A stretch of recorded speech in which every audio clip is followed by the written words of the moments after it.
What is integralism, and how is it influencing the new right wing of politics? In this episode, we're joined by Kevin Vallier. He's an associate professor of philosophy at Bowling Green State University, and he's the author of the new book, All the Kingdoms of the World: Radical Religious Alternatives to Liberalism. We talk about the history of integralism, why integralists believe liberalism has corrupted society, and why Dr. Vallier thinks that integralism and this vision of anti-liberalism is doomed to fail, even on its own terms. This episode was originally an exclusive bonus episode for our Patreon supporters and members of the Center for New Liberalism, but now we're releasing it to everyone. If you want to get every bonus episode and make sure you never miss any of the podcast, please consider supporting us on Patreon at patreon.com/newliberalpodcast. You can also support us by becoming a member of the Center for New Liberalism. You can join a local chapter, stay plugged into all of our events, and more by going to cnliberalism.org/become a member. Thanks, and enjoy the episode.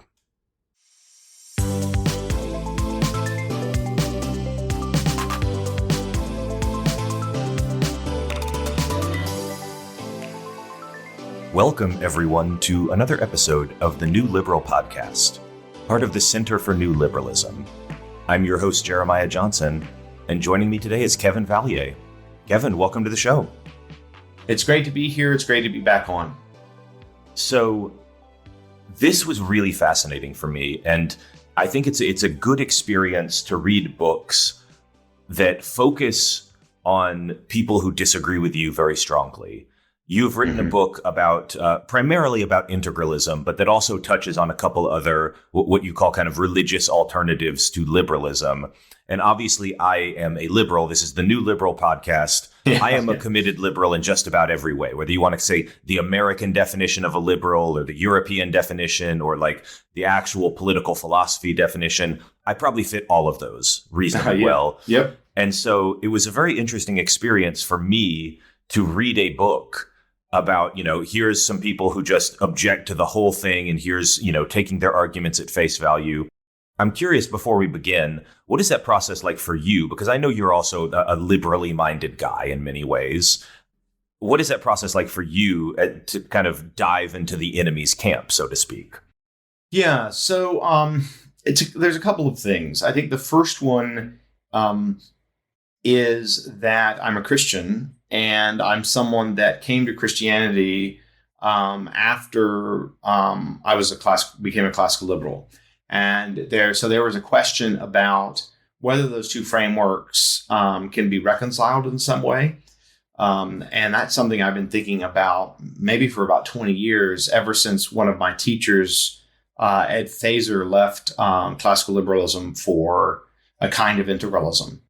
And of course, you are a professor of philosophy, so this is, that's right. Can classical liberalism coexist with certain kinds of religion is the kind of thing you would love to explore. So yes, and it's something, I wrote my dissertation on that question, but primarily about the role of religion in liberal democratic politics. And I did a good bit of work on trust and liberalism in between there and the current book.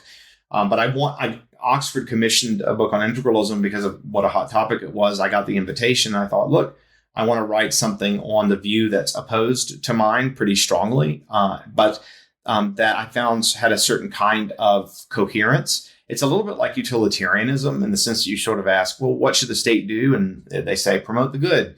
But in the integralism case, it's promote also the sort of supernatural or eternal good. And it's not a maximizing philosophy, but what it has in common with utilitarianism is that it has a certain kind of elegance in giving very simple recommendations, but it also has the problem of making like really morally counterintuitive implications in a number of respects. And so another reason I was interested in this view is I was interested in sort of trying to work out in my own mind what was wrong with it, because I thought it would help me in the future to kind of think about my own positive project. So those are kind of the two reasons that I was interested in it. One's a backward-looking thing about how I think through the relationship between liberalism and Christianity. And then there's this forward-looking thing where I sort of lay out what's wrong with it in the hopes of making progress towards a positive alternative. All right, so we've been mentioning this word over and over, integralism. And for people who are not incredibly online or, delving into like niche Catholic Twitter fights, they might be confused about like, well, what the hell are we talking about here? What is this integralism? So how would you explain, I guess, at a first pass, like what is integralism? What form of government are they seeking? What do they believe? What are they going for here? Sure. So the first thing to understand is that integralism began as a kind of pre-modern system of political thought. And as such, and as a Christian system, it sees political philosophy as a matter of two polities, the state and the church. So typically from Hobbes on, when we do political philosophy, we're talking about one polity, the state. The church is an organization in society, perhaps controlled or influenced by the state or protected by the state. So that's the very first thing in terms of what I'm about to say to define it for listeners to understand is this is what I call two-polity political theory. And so here's how it goes. I take the integralism to consist of three principles. The first is that God authorizes a state to promote the temporal common good of its members. The second condition is that God authorizes the church to promote the eternal good, but also to some extent the earthly good of its members, and to try to bring more people into the church through the Great Commission or the preaching of the gospel. And those are two things that many Christians can accept, depending on how you think about the structure and theology of the church, because obviously Protestants and Orthodox will have different views. So we've got these two authorization moments of these two different institutions or these two different polities. The church is also a polity in the sense that it has its own law, its own courts, its own elections, and so on. Okay, so then the third condition is what really distinguishes it, because the question is, what's the relationship between these two polities? And the integralist reasons as follows. They say, look, in many cases, what the state does bears on what the church is trying to do. And that means that they should work together in order to promote the whole good of the community. So it's not a separation view, but it's an integration view. But since the church has the nobler end of salvation, it can ask and even in some cases perhaps demand that the state, if it is Christian, to make its jurisdiction available for spiritual policy. So for instance, the church could designate the state to punish grave sin in its members, to punish apostasy, that is people leaving the faith, to punish heresy, that is recalcitrant disagreement with the dogma or teachings of the church. So the idea here is, and there's some deep analogies with Islamism where, the Muslims are under the Sharia and can be punished for all kinds of reasons, things like sin, apostasy, and heresy. So that's kind of what we're looking at in terms of this integration between the two powers. It's also, I think, backed up by the two legal codes of the two systems. So the civil law of the state is used to kind of back up the canon law of the church. So the church excommunicates somebody, they don't repent after a year, then civil punishments can be applied. So here's a couple of reasons that integralism, some other details about integralism. First, it's not really committal on the structure of the state. Like in principle, you could have an integralist democracy, you could have a small state, a large state, or what have you. But generally, integralists think that you need some kind of monarch. But that's not strictly speaking part of the definition of the view. It's also the case that notice that legitimacy does not come through the people. Or if it does, it originally comes from God. So that's very different than modern views in which legitimacy somehow comes from the people or the people's agreement or something like that. So authority originates in God. That's really interesting because, I was raised in the American education system reading about all kinds of stuff where, you talk about the founding fathers and their view that, or just the classic liberal thinkers that the legitimacy of a government comes from the consent of the governed. And, the separation of church and state is like a core principle. And it seems like integralism is basically just the rejection of those like baseline liberal values all the way back at the beginning. we should not be separating church and state, and church should actually be higher than state and coercive of the state. And, you do not need the consent of the governed to necessarily govern them.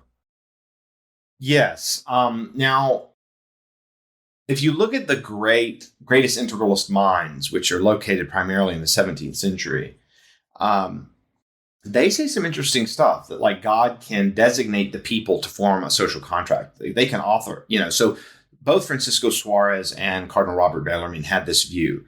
So you can have the consent of the governed, create a social contract and rule by means of those rules, but authority has to originate in God. But for many integralists today, God can directly authorize a sovereign without going through the people. But I think the very best integralists recognize that it had to go through the people. Now, they can't choose a constitution in conflict with divine law or with the natural law in Catholic terms. So, it is very much a rejection of the principles of the founding. And in fact, the principles of the founding came about in part to reject integralism, root, stem, and branch, because the worry was that if you make church and state, that you would get tyranny. Another worry was, of course, you weren't going to get all the states on board because they had established churches for the most part, and they didn't agree on what those churches were. The founders were also worried about kind of Calvinist tyranny as well. So, generally, they formulated these principles in order to avoid ever having an integralist regime. So one of the other questions I have here, and that I think a lot of people will be wondering about as they're, introduced to this idea, there's these integralists who are Catholics who basically want to create a Catholic state. And, if we haven't mentioned that yet, this is almost all Catholics. And they basically want some sort of medieval type setup where the Pope has a lot of influence over nation states. Mm-hmm. But how influential are these people right now? How widespread is this teaching within Catholicism? Is this highly influential? Is this very isolated and a bunch of just weirdos online? How would you characterize who these folks actually are in the real world? So within the ecclesiastical hierarchy in the Catholic Church, their views are extremely marginal. And also among Catholics that govern actual states like Biden, it's also just unheard of. However, it is sweeping a lot of young Catholics in terms of their interests. And so I think almost any informed Catholic under 30 is going to have heard about integralism. They may not have heard it defined very well. And that matters because Catholic intellectuals have a great deal of influence in the United States on the right. We've got 5 Catholic Supreme Court justices, although on the left, we have a Catholic president, until recently a Catholic Speaker of the House. The Catholics are at the height of their intellectual influence in this country, even though there's a lot of trouble on the ground, to put it mildly. The thought is the direction that Catholic intellectuals go in really can shape law and policy. For instance, Catholics in the 50s and things like William F. Buckley, I think they're able to get the abortion issue on the radar of Protestants. So the Southern Baptists really weren't caring about abortion in the 70s. But that policy, which massively affects us, can sort of trickle down from Catholic intellectuals to the kind of folk.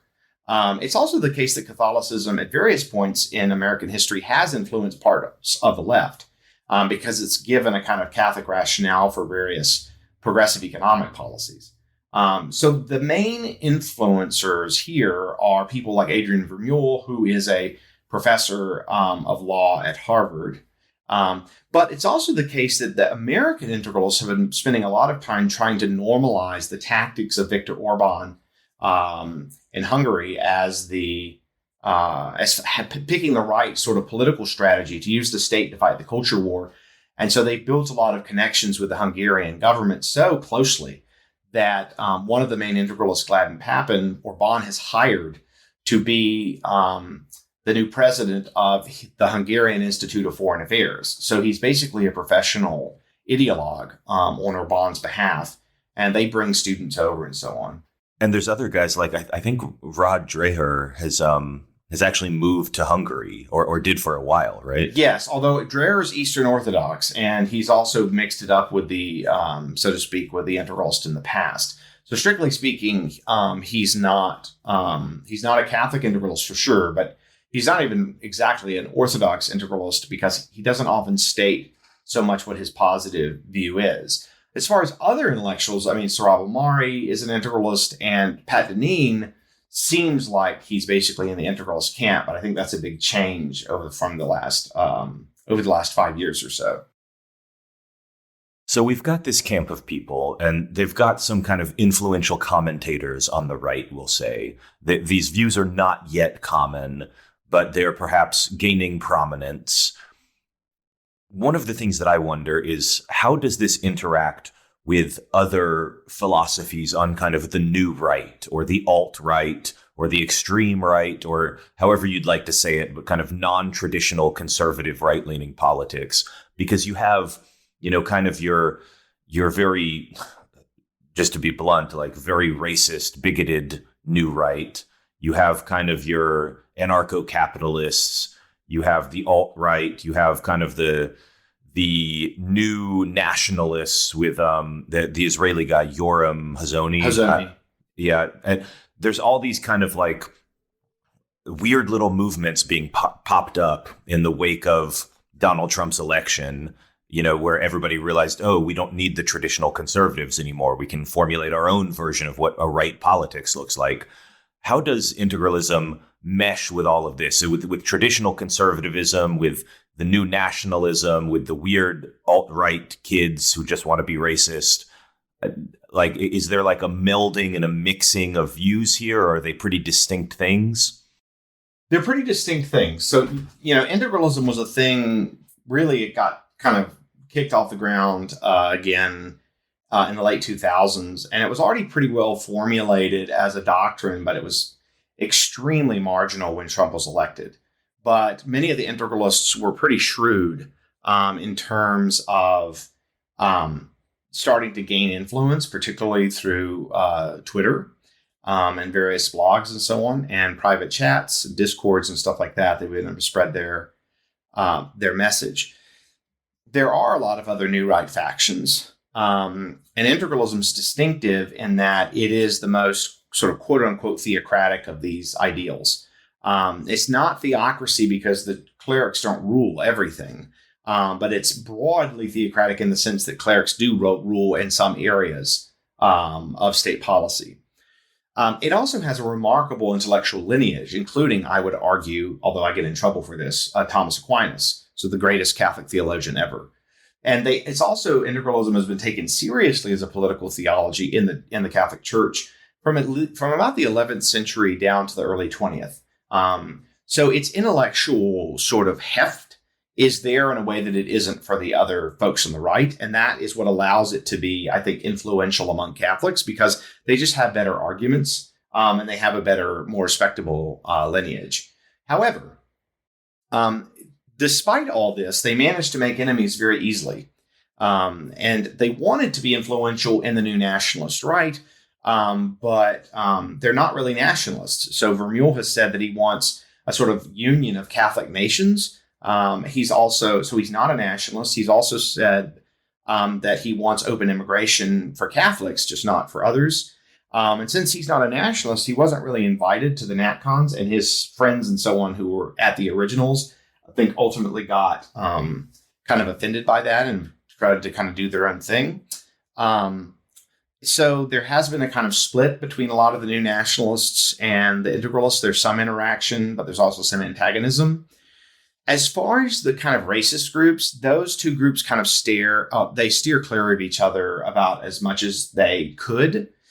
There are sometimes Twitter spats, but mostly the integralists just don't engage them. They do engage other new nationalists that aren't racist. And one of the more interesting developments is that you have the kind of secular Nietzscheans on the new right who, Bronze Age pervert being the kind of, it's just insane that we're talking about this, but he just published his dissertation as a book, and it was like #1 in Amazon political philosophy. So, you do have these kind of like non-Christians who kind of worshippers of masculinity and power. And they kind of mix it up with them, but on the grounds that the BAP people are more masculine and the Catholics are kind of more feminine. And so a lot of this is about like which new right group seems more manly than the others. And that's one way in which they kind of compete. But right now, what I'd say is that the integralists are just so far ahead of the other factions in terms of their argument. They're way worse at making alliances. So the intellectual background favors their ability to be influential among young people, like young people that want to be federal judges. But on the other hand, they have so many divisions, even with other integralists. They won't even, for instance, work with the integralists at Steubenville, the New Polity magazine. So they can't even get along with other integralists. So I think that's going to limit their influence in the long run. This is a funny it's a funny mirror to the left where they'll joke about socialists where all they want to do is fight with other socialists, and you have to be the exact same kind of communist that I am before I'll deign to speak to you. But I don't know. I recognize what you're saying, but at the same time, in a practical sense, in like a non-theory, non-kind of ideological, just wordsmithing, I wonder if the ties aren't going to end up being deeper. I think about something like Francisco Franco's Spain, that he ruled for almost 40 years. I think I would have to go back and look at the timeline. But, it was a really odd bunch of forces that kept him together that theoretically should have been fighting. People who were royalists and people who were, devoted Catholics and people who were just anti-communists and fascists, and ideological fascists. And theoretically, you could say, well, a lot of those groups really just fight all the time. But when it came to it, they were actually like more than happy to kind of join up and be fascist together for quite a long time. Yeah, I mean the problem that they have now is that Trump is just not the person they can rally around. He's too kind of all over the place. Like the stuff he said about abortion, it just means the integralists, if they support him, are just going to look utterly hypocritical. And maybe that doesn't matter. But if someone more Orban-like, someone that could win elections by a large majority, that was focused enough to govern, that wouldn't engage in sort of horrific personal behavior, then I think they could sort of rally around such a person. So I think you're right. They could put aside their differences to support a kind of new right candidate, and also to make inroads with the traditional right in terms of converting young people. And the integralists are actually really good at converting young, smart Catholics, but they're actually also not so bad at bringing in much older Catholics. So that's been super, super shocking, because usually you can't convert anyone to an ideology when they're over 25 or so. So in any event, they've also got a pretty long-term plan where they busily creating a sect of people among younger people, in part to get them in the administrative state and the judiciary. So I think the integralists understand they're not going to win elections, but what they want to do is be the elites that steer the state after the people they like have been elected. And then ultimately, I think they have to abolish electoral democracy, because democracy encourages open disagreement, and that's going to create enough pluralism to where, they're not going to be able to control things unless they control the other levers of state power. Well, let's talk about that, because a lot of the book here, it's a very dedicated argument against integralism. And in specific, you do a lot of like what I'll call steel manning. And, you take the strongest possible version of integralism, and you grant them all sort of like, okay, let's assume they're right about this and right about this. Let's assume this other thing works out the way they say it will. And your goal is to say, even if you grant them all these assumptions, integralism still doesn't work. So I'd love to dive into a little bit of the theory and some of the arguments you make in this book. Sure. How I'd love to do that. I'd love to start out by, rather than talking about integralism itself, I think one of the interesting things, because integralism is an anti-liberal philosophy, essentially, and liberalism is the dominant philosophy of our age.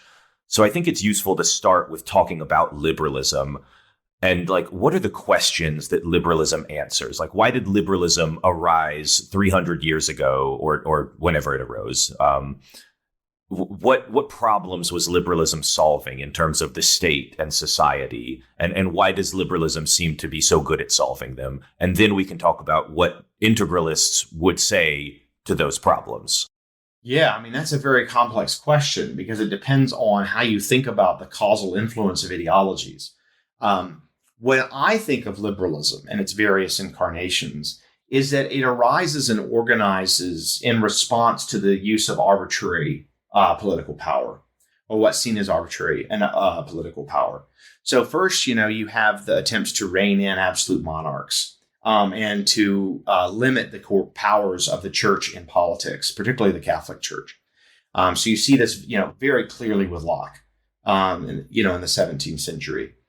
There's also the promotion of parliament over monarchs in many cases. So that's the 17th century and 18th century. You get reining in aristocrats, so they don't have that much power. So the limitation of their authority. Also, the expansion of, say, groups like the House of Commons in England, where they have more power than the House of Lords. With time, it becomes in the 19th century and well into the 20th century, the idea of expanding the voting franchise so that people can have ways of limiting the powers that are in charge of them. You also start to see in the 19th century the fight against slavery. Towards the end of the century, you get the fights for women's equality, and that continues far into the 20th century. The fights against racism following the Second World War in particular, and the LGBT movement most recently in the early 2000s. So I see liberalism as a kind of set of principles that arise and get rearticulated over and over again in response to certain kinds of domination. I should also say left liberalism arising in response to right liberals or classical liberals defending markets on the grounds that markets produce corporations that lead to certain kinds of domination, that the corporations also sort of undermine the well-being of the working class. Mm-hmm. So that's how I think about liberalism. Is it's a series of movements with a kind of internal ideological coherence, but that somewhat differ from one another, and in their various incarnations and major figures. But that's how I'd kind of try to unite the tradition. Is they're trying to preserve freedom and equality. They're trying to build a tolerant state in various respects. And they're also looking to organize society so that multiple parties can win, so that there isn't sort of inevitable conflict between the two. So they're always looking at ways of equalizing, but also raising up. I've often thought about it in terms of, liberalism is kind of like a technology for avoiding civil war. If you go back to the kind of the Hobbes argument of like, you need a strong monarch or else society will be just a war of all against all. That's what the monarch is there to prevent. That's why you need a powerful state, according to Hobbes. And liberalism is a piece of like social technology that says, well, you can avoid the war of all against all through these kind of principles of liberalism, of tolerance, democracy, representation, fighting against unjust domination.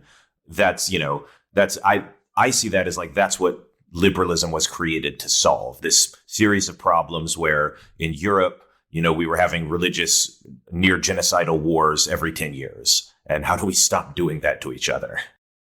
Yeah, I mean, I wouldn't put it that strongly, but what I would say is that there's a good deal of truth to that. Though I do want to say that it's a technology, but it's also, there is such a thing, a very, very rich thing of liberal philosophy that I think is more than sort of tools of practical politics. I think in very many cases, ideologies like conservatism will arise as a kind of social technology, but doesn't necessarily produce like these grand treatises like you see in liberalism and socialism. So I would just add that. I think that the principles are also part of the technology, so they're not really mutually exclusive. I would also say that one of the things that the kind of post-liberals, which include integralists, have wanted to say about liberalism is that it has way more of an essence than what we've articulated. In particular, they think liberalism has a consistent, continuous metaphysics of the human person that extends over the last 350 years or so, going all the way back at least to Locke. And their claim is that liberals see the individual as autonomous, as separate from society, as pre-social, as worshiping autonomy, and so on. So they are the ones who say that, liberalism has this like really robust, what they call philosophical anthropology, which is basically like the theory of what persons are and their purpose. That's just totally mistaken. I think liberals have held pretty much to every major metaphysical system, and they have very different theories of the human good and the human person. And so I think the post-liberals just don't understand the history of liberalism or aren't acquainted with it, because I think of it much more like you do. And I think each time it comes back, it responds a little more simply. I mean, Locke, Mill, and Hayek have like totally different theories of the human person and the human good. There's just not a lot of continuity between them. So that's kind of where we start with liberalism. You can think of liberalism as the technology that stops civil war. You can think of it as this rich tradition of philosophical treatises. You can think of it as response to unjust domination from various sources, from the aristocracy, from communism in Stalinist Russia, from Nazism. Liberalism has faced many challenges. Yeah. How do integralists see themselves as, solving these problems? Do they even see them as problems? Or like, how do they see liberalism solving these problems and say, no, actually, we have a better way to solve them, or we don't agree that they're problems at all? What's the integralist kind of critique of liberalism? Okay, so it's both of those things. So, for instance, they deny that the coercive establishment of the Catholic Church is something to be resisted. Rather, it's something to be pushed really hard. They don't think there's necessarily a push against monarchy. They're not principled Democrats. They'll allow for democracy, but it's not the only legitimate form of government. They do worry about corporate domination, but they're mostly worried about it in the context of it competing with the influence of the church and the ability of the sort of church authorized state to promote the common good. So they do worry about domination in markets. They're not socialists, however, not generally, but they do tend to have a mixture of kind of right-leaning and left-leaning elements in Catholic social thought. So they're very much unlike libertarians. They're socially conservative and economically progressive for the most part, which is opposite of classical liberals, who are more socially liberal and economically conservative. Or I don't like to put it that way, but you see what I mean. So there's some things they don't think are problems. There are some things that they definitely think are problems and think that they can remedy. So I think those are kind of the two main elements. I think they never talk about women, and they never talk about race. And so I think they, almost certainly don't, accept anything good as coming from, say, second and third wave feminism.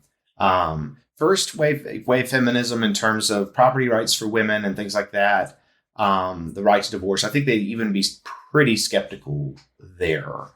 As far as race goes, they don't say very much about it. They want to avoid racism, but they usually want to say that this is to some extent overblown by the left, but they really avoid race as much as possible. And that's, I think, for strategic reasons. They tend to be anti-imperialist in various ways, but less in the classical liberal way and more in we want a multipolar world where the illiberal states like Russia and China have a lot more influence than they do now, because they see global liberalism and elite global liberal institutions as a kind of hegemony that they want to break down. So if that's, their critique of liberalism, to some extent, you have to admit that it makes an amount of sense. If you are a Catholic and you say, well, I believe Catholicism is true. It's not like a story to me. It's not a metaphor. I think Catholicism is literally true. Why shouldn't the Catholic Church just be in charge of everything?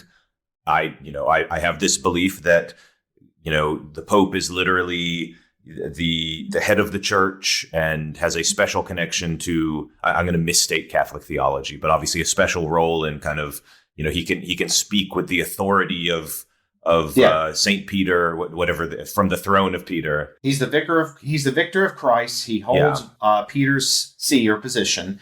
Peter is the first pope, and he can define matters of faith and morals at various levels of dogma, but particularly can speak ex cathedra. Yeah, that's the technical phrase. He can do the infallible speech thing. If you literally believe this, very strongly, why shouldn't the church just be in front of everything? That is an argument that makes a certain amount of sense, but your book is kind of dedicated to tearing down why this actually will not work, why it would not be possible, and why even if it was possible, you don't think it would be a moral order. So, I guess, what do you think the main failings are in terms of integralism says it can kind of solve some of these problems. It says that it's a solution. It says that this makes sense. Why does it not? So I have a little slogan that's cheesy, but that captures my three counter arguments. And it's that for integralism, you can't get there, you can't stay there, and it's unfair. So you can't get there. The argument is what I call the transition argument. It looks at the main strategy for trying to get to integralism in the United States or related liberal democratic orders. The strategy pieces come largely from Adrian Vermeule. And so I try to kind of systematize his strategic writings. And I pose a dilemma for him and other integralists where I say that integralism is morally infeasible. That is, you can get to integralism, but you have to hurt a lot of people in ways that are incompatible with Catholic social thought. So you have to harm people who disagree within the state. You have to harm people that would resist from the outside, in just really dramatic respects. So you can either integralism is feasible and immoral, or it's moral and infeasible. So not only is capturing a state morally infeasible, but so is capturing the church. Right now, the church has 5,600 bishops. Not one is openly integralist. So they've got their work cut out for them. They've got to convince these folks to vote for an integralist pope. They've got to convince the pope to restore integralism, despite all the other things that the popes are concerned with. You have to convince a state to submit to them and get the two organizations to integrate in a pretty complex way. So what I say is that Vermeule has to solve three of the greatest coordination problems in the history of the human race. But taking over a modern state, taking over the church, and then integrating the two. So one problem with the integralist ideal then is it doesn't advise people on how to approximate it or get close to it. And in fact, Catholic social thought may prohibit approaching it as an ideal because the only way to get there is to violate Catholic moral teaching. What you want from a political ideal, like, say, libertarianism or Marxism, is for it to guide you in approximating it. So but integralism doesn't actually do that, as opposed to, say, Marxism or libertarianism, where you can kind of get a sense of how to move closer to it without violating the moral strictures of the doctrine. In Catholicism, that's pretty different, in part because there's this massive coordination problem between church and state that doesn't exist in Marxism or libertarianism because you don't need the church to do it. So that's the first one. You can't get to integralism, at least not in the right way. Then I say, even if you could get there, you can't stay there, meaning that the regime is unstable on the terms that integralists themselves want and on the terms that they critique liberalism. So what I say is that they don't want society to be stable based on a balance of power. They want people to grasp the moral law, that is the natural law, and to be able to act on it. And they say that even a regime that enforces natural objective morality is subject to decay because sin corrupts our knowledge and ability to grasp and follow the natural law, that is objective morality. And so the church has to be integrated into the state so that it can grace the state. So what I do is I look at in that chapter whether the parameters that they set up for stability actually predict stability. So, you have sin in the model. You can't just assume away bad behavior by getting the institutions right, which contrasts with a lot of liberal and socialist ideal theory. You can also get many forms of pluralism within the institutions, including pluralism that they can't contain because it's among unbaptized members of the public and it can't use coercion against the unbaptized. One thing that's very interesting to me here, and I'm just jumping in because this is something I recognized when I was reading your book, is that it's a commonality, I think, on the left and the right to say that, well, the liberal order will, by necessity, kind of hoist itself on its own petard. Marxists will talk about how capitalism will inevitably fall because of the contradictions inherent in the capitalist system. And similarly, kind of these integralists say, well, liberal political order will inevitably fall because of the contradictions driven by liberalism. Yeah. And I look at that, and as a liberal, I do kind of have to laugh a little bit because to me, it seems like liberal democracy is a lot more stable than actual, socialist regimes or actual, integralist regimes. If you look at historical examples, or even like modern day Iran seems pretty integralist to me. Liberalism seems pretty stable, and yet everybody keeps predicting its demise. That's just one thing I notice when you're making this argument about, that these regimes tend to fall. History seems to show that, whereas they're claiming the opposite. Yeah, and so there's sort of 2 points here. The first is that their predictions about liberalism falling are a lot like Marx's predictions on capitalism, except they're even less sophisticated than Marx. So the integralists don't have a good theory about how liberalism operates. They've also not articulated the conditions of stability, either formally in terms of a model that makes predictions, or historically. So the closest thing to an integralist regime was the rule of St. Louis, who was Louis IX in France in the 13th century. And he was in some submission to a few of the popes, particularly Pope Clement IV, who was his former advisor. Within 35 years, Philip the Fair and Pope Boniface VIII are fighting tooth and nail, trying to control or excommunicate or kill one another. So the best integralist regime lasted about 35 years. The libertarians' favorite medieval regime is medieval Iceland because it didn't really have a state. And that regime lasted for hundreds of years. So it may be the case that integralism is actually less stable and more utopian than radical libertarianism, which is kind of hilarious if you think about it. That's such a nerdy insult, but it's like calibrated perfectly to hit me in the exact right spot. So yes. No, I think so. Yeah. Less feasible than radical libertarianism is a pretty bad diss. Yes. No, it is. It is. And they hate libertarians so much that it's a good thing to challenge them on. So with the stability argument, there's a couple of reasons the system destabilizes, but a very simple reason that we can see from the historical example of medieval France is that the church and the state only have an incentive to work together when they have relatively similar levels of power. And so for much of the early Middle Ages, the church had much more power than the state because there were very few states. Most of the monarchs were very weak. They couldn't really do much. And the church was providing a lot of the goods and services that the Latin part of the Roman Empire was providing until its collapse. Once you get past the 30 Years' War, you basically got a situation in the 16th and 17th centuries where states had become more powerful than the church. And in that case, the states just ignore the church. So in the High Middle Ages, you start to see, okay, they have relatively similar levels of power, but they're still fighting like cats and dogs. I mean, it's not like they're just cooperating in sort of glorious harmony. So integralism won't stabilize at the very least until there's similar balances of power. But even then, they had different incentives. And so there were all kinds of conflicts between them, way more than there was integration between them.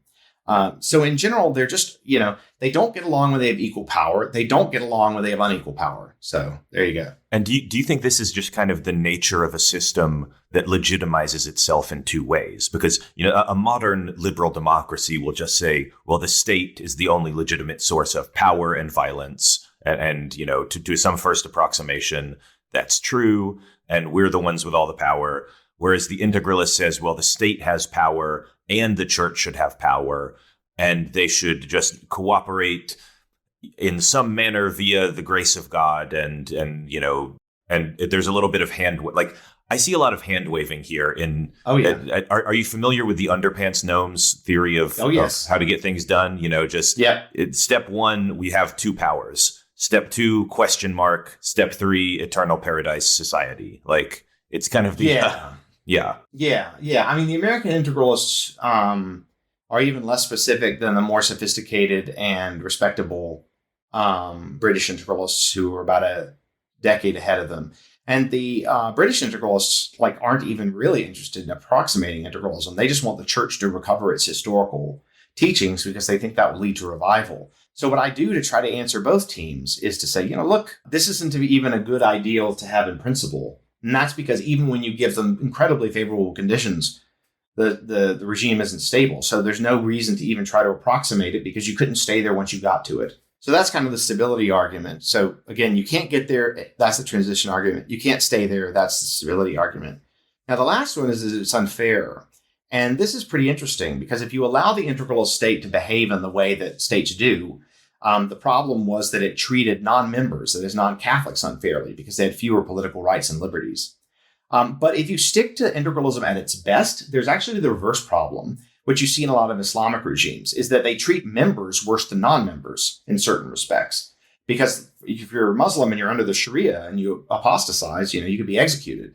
Whereas you can't be forced into Islam at all. The same way that integralists primarily coerce Catholics, that is, anyone with a valid baptism, which actually, for what it's worth, can include almost anybody who is baptized and who changes their mind. So one of the things integralists say is that religious liberty among the unbaptized is absolutely sacrosanct. But religious liberty among the baptized can be a lot more limited, including the infant baptized. But if you look at the rationale for religious liberty for the unbaptized, it carries through to the baptized. Like, for instance, the conditions of being able to freely come to God, the dignity of the person, preventing the coercion of the will. All those arguments, I say, apply equally to people who've been baptized, even if you grant everything the Catholic Church has to say. So when I say that integralism is unfair, I say that it actually diminishes the liberty of Catholics, even in principle, and that it's inconsistent in this regard because it acknowledges religious liberty for one group and not for the other. And baptism can't properly distinguish between those two moral principles: religious liberty for the unbaptized, much more limited religious liberty for the baptized. And I go through a number of candidates to resolve them. But that's basically the critique. Mm-hmm. You can't get there, the transition argument. You can't stay there, the stability argument. And it's unfair. And that's what I call the justice argument. Yeah. And like I said, you do a good job of trying to take integralists at their best, their strongest arguments, assuming that everything works out in a great way. But, I have no obligation to do that. And so I look at this and I think, well, essentially when I try to describe integralists in like to a non-technical person, I usually say, well, they want a Catholic version of Iran. Iran is a government that has some sort of a weird mix of like religious rule and also somewhat secular rule. And it's debated how much influence the secular state has versus the Ayatollah, who is technically the supreme ruler of everything, but in practice, how much does he have? And if you look at Iran, I don't think that's a state anybody would ever want to turn into, and in fact is failing on its own terms. The young people in Iran are less religious than they've ever been, owing in practice to the behavior of the state. The integralists have an immediate response to this that you'll find wholly unconvincing, which is that Catholicism is true and Islam is false. And so if it were Catholic state, it would work way better than if it's an Islamic state. That's just like an article of faith, basically. So it's not going to be convincing to non-Catholics, but it might be convincing to Catholics. The other issue is that there's this business about separating the two powers in a way that Islam, including Shia Islam, which is the dominant form of Islam in Iran, outlines. So, because, the Ayatollah rules through the Sharia, and there's not a separate ecclesiastical system except for the ulama, the scholars who interpret the Sharia, but they don't have much by way of political power. Now, I actually think this is a problem for integralism because they have more coordination problems than Islam does, which is, I think, the big reason that all Catholic quasi-integralist states have collapsed into more mild forms of establishment, but that Islamism continues and is going reasonably strong in comparison. So every Catholic establishment state has weakened, every last one. But you've got lots of extremely severe and observant and moderately observant Islamic regimes. And the interesting thing about Iran is actually most isomorphic with integralism because Shia Islam has a much more developed and centralized ecclesiastical hierarchy than does Sunni Islam. So it's a great comparison. In fact, one of the main integralists, Father Edmund Waldstein, he actually has a discussion group with Shia Muslims because of how continuous he thinks Shia Muslim political thought is with Catholic integralist thought. So I actually think Iran is a pretty good comparison, and you could learn a lot from that case. You just have to stipulate that, okay, well, it has more of a unified state than you'd have in Catholicism, but that's actually not good for the integralist. All right. So I know we're coming up on time, so I've got one more point I'd love to make, and then we'll get our final question for you out the door. The other thing that I was thinking here is just, if they object, well, Catholicism is true and Islam is not, and therefore Catholicism will work. I think about like Ireland, which, it was not an integralist state, not really, but it was certainly a place where the Catholic Church, alongside the state, had an enormous amount of cultural and social power. And again, through the mechanization of just what happened in all the scandals that have happened there, Catholicism is dying in Ireland right now after 100 years of the church having that kind of influence. So, well, actually more than 100 years. I mean, they've had influence over Ireland for like a millennia. Yeah. So, the Irish case is interesting because, it does basically have Catholicism in the Constitution.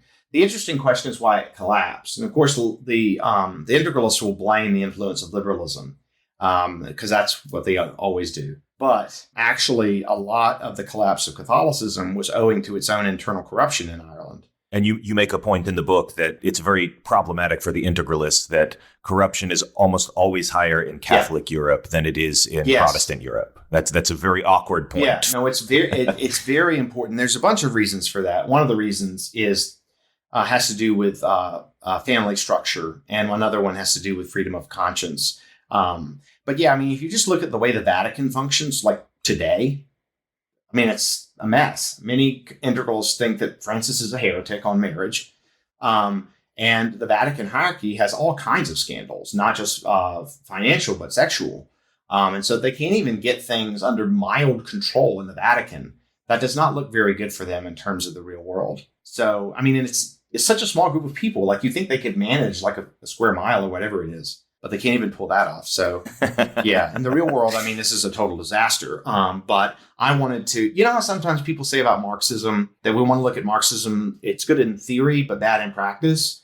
I think integralism is obviously bad in practice, but I wanted to show it was also bad in theory. Well, we're coming up on time. So I want to ask our traditional final question, which is, where can people go to learn more? And I will start by recommending the book. The book is All the Kingdoms of the World by Kevin Vallier, the subtitle on Radical Religious Alternatives to Liberalism. That is your first place to go if you want to learn more about what we're talking about here.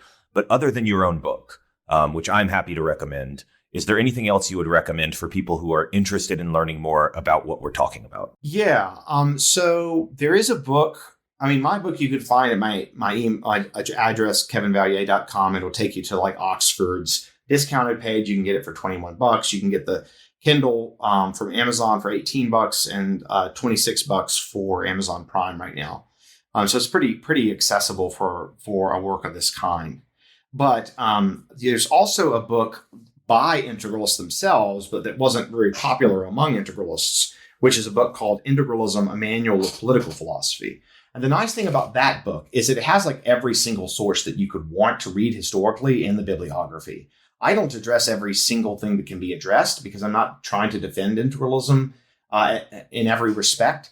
But that book actually will give you a sense of what the ideal theory is, but bearing in mind that a lot of integralists are critical of it for having kind of poor quality argument. There's also a number of articles that you can look on integralism at a blog called The Josiahs, and they have a bunch of really interesting stuff on this as well. All right. Well, one more time, the book is All the Kingdoms of the World by Kevin Vallier. Kevin, thank you so much for coming on the show. Thanks so much. I was very glad to be here.